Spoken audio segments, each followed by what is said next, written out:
జగన్ హయాంలో ముంబైకి చెందిన ఓ హీరోయిన్ను వైకాపా పెద్దలు కొందరు ఐపీఎస్లు వేధించారన్న వార్త దుమారం రేపుతోంది. కృష్ణా జిల్లాకు చెందిన వైకాపా నాయకుడు ప్రేమ పేరిట సినీ నటి వెంట తిరిగి పెళ్లి చేసుకోకుండా మోసగించినట్లు సమాచారం. ఆపై సినీ నటి ఆమె కుటుంబ సభ్యులపై కేసులు పెట్టి బెదిరించి తమ జోలికి రాకుండా రాజీ చేసుకున్నట్లు తెలిసింది. వేధింపుల వెనుక వైసీపీ ముఖ్య నాయకుడు ఓ సీనియర్ ఐపీఎస్ అధికారి కీలకంగా పనిచేసినట్లు తెలుస్తోంది. ముంబైకి చెందిన ఓ సినీ నటిని వైకాపా నాయకుడొకరు మోసగించారన్న వార్తలు వినిపిస్తున్నాయి.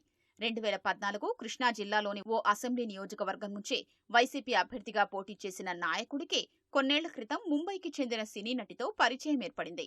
వారిద్దరూ ఏళ్ల తరబడి సన్నిహితంగా మెలిగారు. తనను పెళ్లి చేసుకోవాలని ఆమె కోరగా ఆ వైసీపీ నాయకుడు నిరాకరించారు.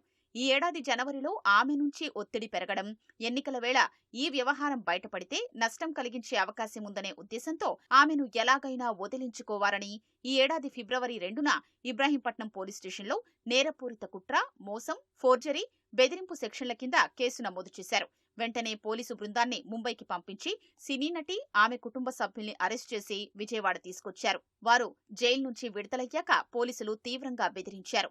పెళ్లి మాటెత్తితే తీవ్ర పరిణామాలు ఉంటాయని హెచ్చరించి వారితో సంతకాలు చేయించుకున్నట్లు సమాచారం. దేశంలో ప్రఖ్యాత పారిశ్రామికవేత్త కుటుంబీకుడొకరు తనపై అత్యాచారానికి పాల్పడ్డారంటూ ఈ సినీ నటి కొన్నేళ్ల క్రితం ముంబైలో ఓ కేసు పెట్టినట్లు సమాచారం.